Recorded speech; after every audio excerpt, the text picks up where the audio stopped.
Shalom dan salam sejahtera untuk kita semua. Perkenalkan, nama saya Olivia Cynthia Merendeng, NIM 221118152 kelas ke-12. Di sini saya akan membahas tentang evaluasi belajar untuk menyelesaikan ujian akhir semester psikologi pendidikan.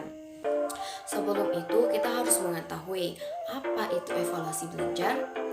Evaluasi hasil belajar adalah suatu proses yang dilakukan untuk mengetahui tingkat kinerja akademik seorang siswa dan dilakukan secara menyeluruh dan kontinu dengan cara yang sesuai.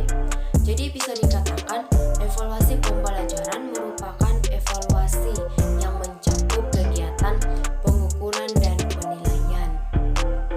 Selain itu, komponen evaluasi hasil belajar pun ada untuk mengetahui tepat sasaran dan kedayagunaan suatu komponen pembelajaran seperti sistem pembelajaran, strategi pembelajaran, dan kurikulum. Selain itu, ada juga tujuan evaluasi hasil belajar. Yang pertama, mengetahui dan meningkatkan efektivitas belajar. Yang kedua, berguna untuk membantu belajar peserta didik. Dan yang ketiga, mengetahui kekuatan dan kelemahan peserta didik. Itu bisa dilakukan dengan cara mengulas atau mengevaluasi kembali materi yang sudah didapatkan siswa agar kita bisa mengetahui sampai di mana kemampuan siswa dalam belajar. Yang terakhir, menyediakan akan data yang menjadi landasan dalam pengambilan keputusan bagi pembelajaran berikutnya. Yang berikut ada fungsi evaluasi hasil belajar. Fungsi evaluasi hasil belajar ini sangat penting untuk kurikulum dan proses pembelajaran karena kita bisa mengetahui sejauh mana kemampuan belajar, perkembangan peserta didik, serta keberhasilan peserta didik setelah melaksanakan proses pembelajaran. Selain itu, ada beberapa jenis-jenis evaluasi belajar. Yang pertama, pretest. Ini biasanya dilakukan secara rutin pada saat akan memulai penyajian materi baru dengan tujuan mengidentifikasi saraf pengetahuan siswa mengenai bahan materi yang disajikan. Biasanya disebut mengasah otak. Di akhir pembelajaran, guru juga bisa melakukan post-test. Ini untuk mengetahui sampai di mana kemampuan penguasaan siswa atas materi yang telah diajarkan. Yang kedua, evaluasi prasyarat. Ini sama saja dengan pretest dan tujuannya pun sama. Yang ketiga, evaluasi formatif. Ini hampir sama dengan ulangan. Ini dilakukan pada setiap akhir penyajian satuan pembelajaran atau modul. Yang dimaksudnya adalah habisnya semua materi dalam satu semester. Dan ini bertujuan untuk memperoleh umpan balik yang mirip dengan evaluasi diagnostik, yakni mendiagnosis sama saja dengan memeriksa penyakit atau kesulitan belajar seorang siswa dalam penguasaan materi. Selanjutnya yang terakhir, evaluasi sumatif.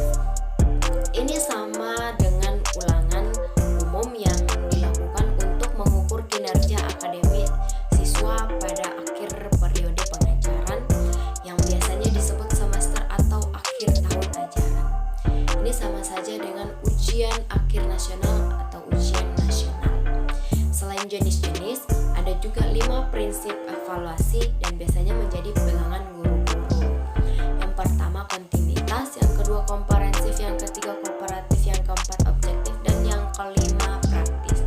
Kontinuitas ini bersifat berkesinambungan atau berkelanjutan. Jadi ini dilakukan secara terus-menerus untuk mengetahui perkembangan siswa.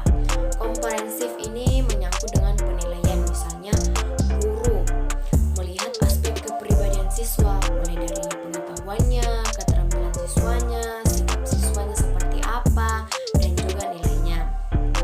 Kooperatif ini bersangkutan dengan orang-orang yang mendidik siswa seperti guru, orang tua wali, kepala sekolah, dan termasuk siswa yang bersangkutan diajak untuk mendengarkan evaluasi pembelajaran agar mereka bisa puas dan dihargai dari hasil evaluasi tersebut. Objektif, ini guru memberikan nilai fakta sesuai dengan pencapaian siswa dalam belajar. Jadi rasa hubungan guru dengan siswa, faktor perasaan seperti senang dan tidak senang dengan siswa harus dijauhkan. Yang terakhir, praktis. Ini bisa dilakukan atau digunakan untuk menghemat biaya, waktu, dan tenaga agar guru tidak kesulitan untuk menyusun penilaian dan bisa membantu guru secara mudah. Yang berikut ada jenis-jenis alat evaluasi belajar. Ya, dibagi menjadi dua bentuk, yaitu objektif dan subjektif. Adapun pengevaluasian siswa atas prestasinya, yang pertama kognitif, itu lebih berkaitan dengan kegiatan mental atau otak tingkat kecerdasan, dan guru bisa melakukan ini dengan tes lisan maupun tertulis. Afektif bersangkutan sikap atau perilaku dan nilai. Yang terakhir ada namanya psikomotor. Ini bersangkutan dengan perilaku siswa. Guru melakukan observasi pengamatan langsung menurut langkah-langkah observasi yang dari sekolah ataupun guru siswa sendiri. Itulah pemaparan saya tentang